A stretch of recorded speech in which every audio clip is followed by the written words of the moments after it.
My name is Abby Goldsmith, and I'm an author, but I also love to read.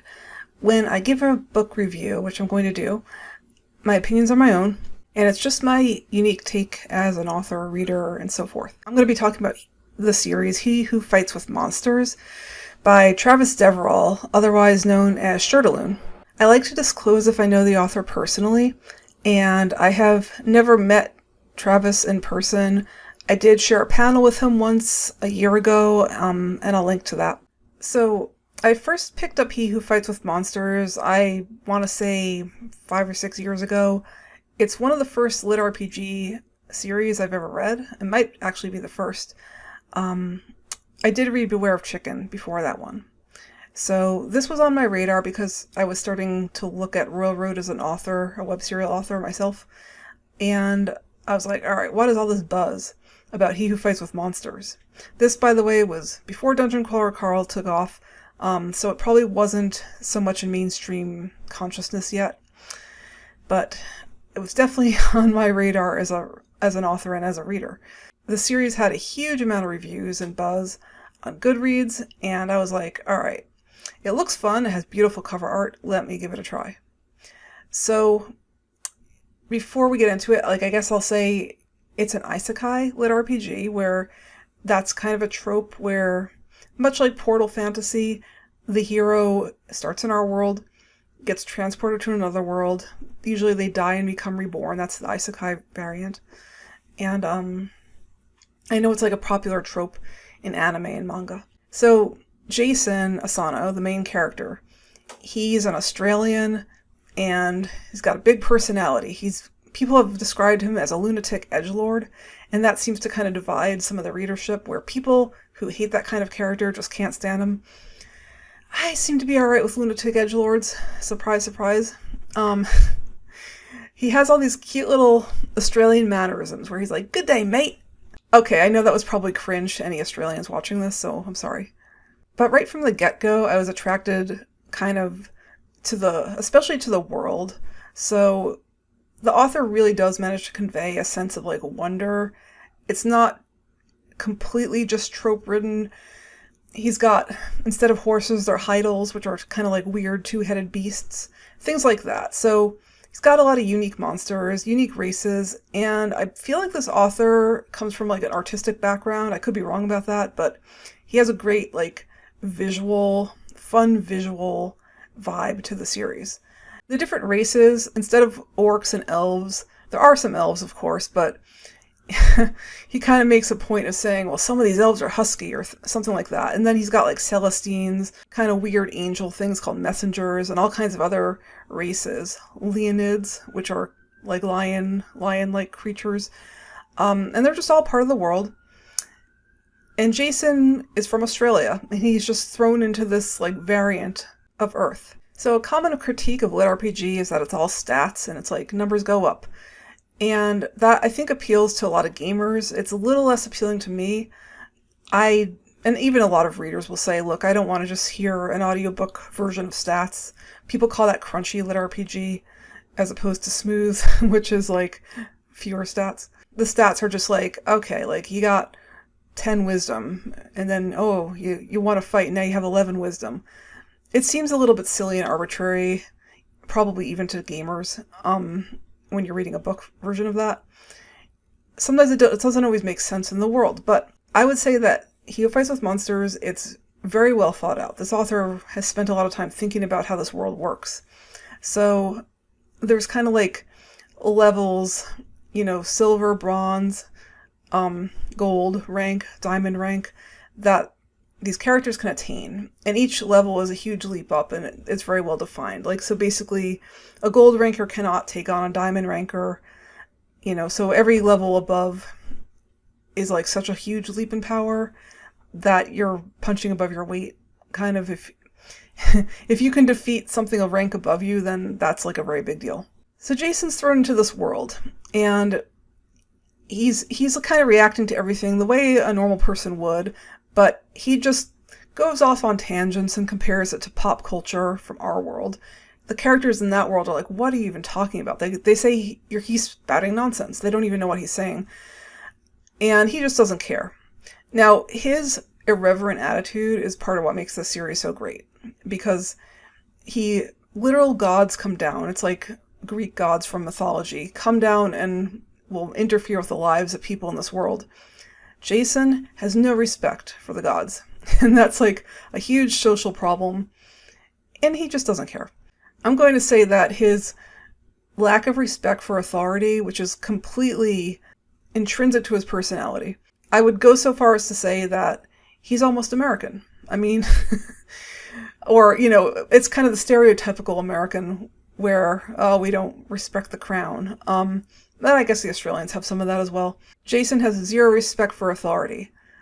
When he is an iron ranker, he's not respecting the bronze and the silver rankers above him. He doesn't respect authorities in that world or in our world. Just none of that. And he just kind of forces things to go his way. Now, of course, when you're that disrespectful to authority, a normal person would just get killed. I mean, somehow he makes it through.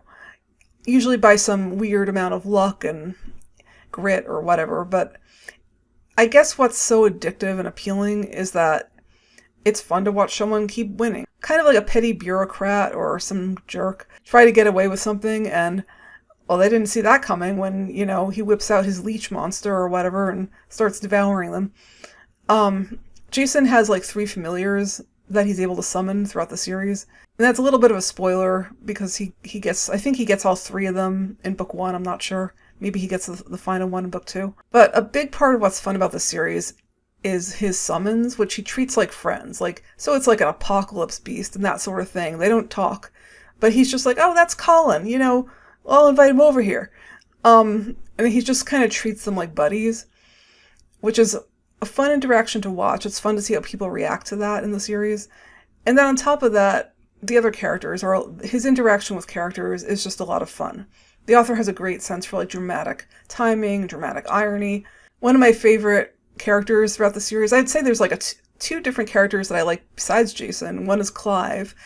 He's kind of a magical genius, and he's very socially awkward, and his interactions with Jason are pretty funny. He just wants to study Jason. He just follows him around with a journal. He's constantly trying to write down, okay, what did you do now? The other one is Neil. He's an elf who was following around one of Jason's enemies and was basically acting as his thug henchman. And he switched sides that's a spoiler, I'm sorry. But it's early in the series. I think it might have been book 1 or 2.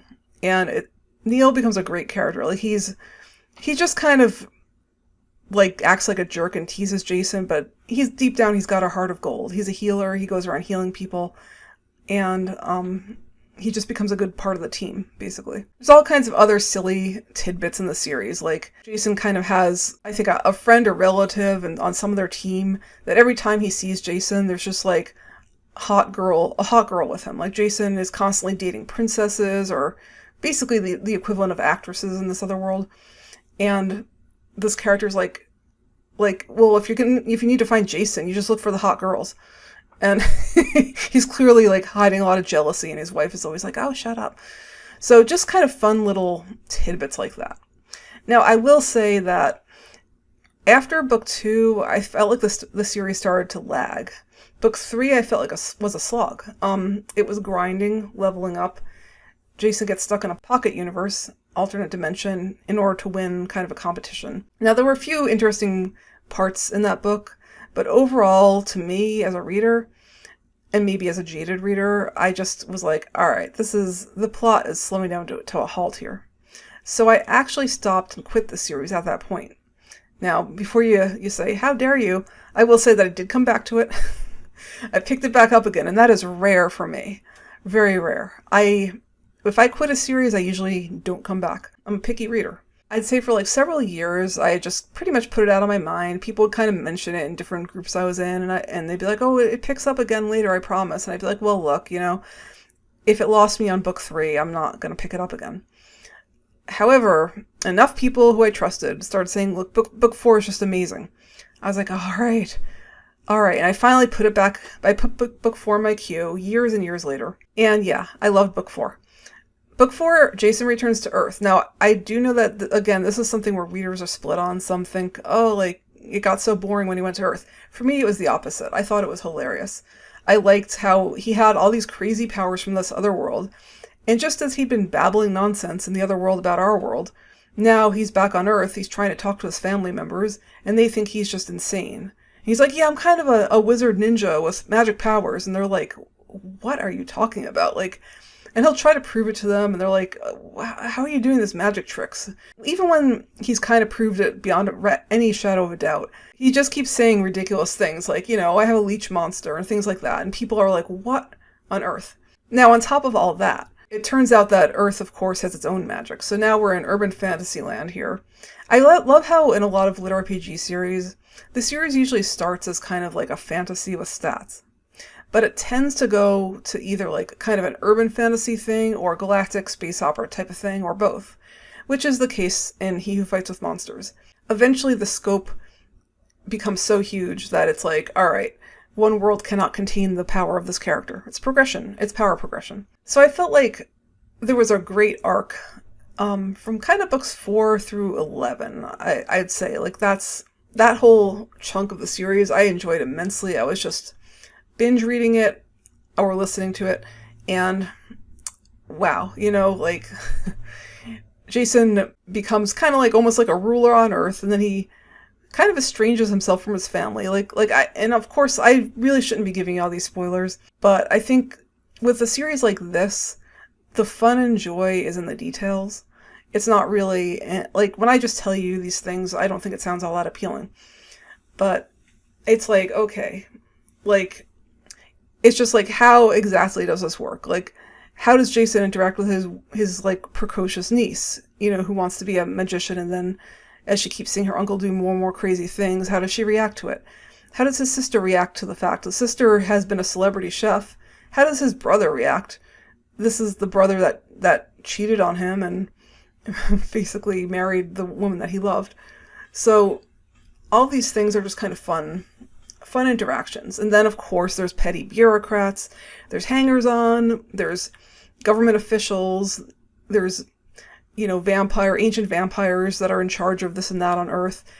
Jason's just, like, dealing with all these people. When he goes back to Palimastus, which is the other world, he then has to deal with kind of an invasion of bigoted messenger angels that think they want to just take over for various reasons. They want this and that. I'm not going to give huge spoilers about the power progression, but I have to say that was definitely probably the best power progression I've seen. I mean, Jason goes from like nobody to cosmic power, and every step along the way, it's a complicated path. It's not straightforward. It's not just like leveling up from diamond rank to god rank or whatever. He needs this item, he needs that item, and then if he cannibalizes that item, it turns it into this other item, which he was told not to do. The reader gets great reactions, I think, because you're like, oh, he didn't just do that. Oh, he did. And there's just like a lot of setup with like, oh, this bad guy thinks they can take him. They do not know what they're dealing with. So overall, it's one of these things where it's not a super deep philosophical text or something, but it's a lot of fun. It's popcorn reading. It would probably make a great TV adaptation if they ever did that.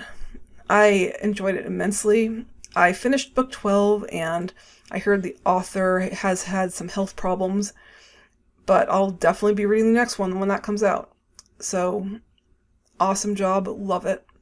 Highly recommend this series to anybody who has even the slightest interest in LitRPG, and I'll give the warning that I think it really fell down a bit on book 3. So similar series, I think, that often get mentioned are Primal Hunter, Path of Ascension. There's a whole bunch of other LitRPG, of course, Dungeon Crawler Carl. Some lesser known ones that are more along the lines of my personal favorite are Mage Errant, All the Skills, Jake's Magical Market. I'll probably talk more about those and do reviews of those as well. So I tend to go a little bit more for the ones that aren't as well known, a little bit less mainstream even. The whole genre right now is kind of underground and not super mainstream, but if any of them is going to break out, well, we already know Dungeon Crawler Carl kind of broke out into the mainstream. So this one didn't quite, but it's still a very popular one. Mother of Learning is another one that really took off, and I actually love that one as well. So I could go on and on about LitRPG and progression fantasy. My own Torth series, I've labeled it as progression fantasy in space, basically, but you could also call it a big sci-fi epic. I do love power progression. Mine does have a lot of that. Defiance of authority, hell yeah. If you're looking for something else along those lines, but darker, with heavier stakes, check out my Torth series. It starts with Majority by Abby Goldsmith.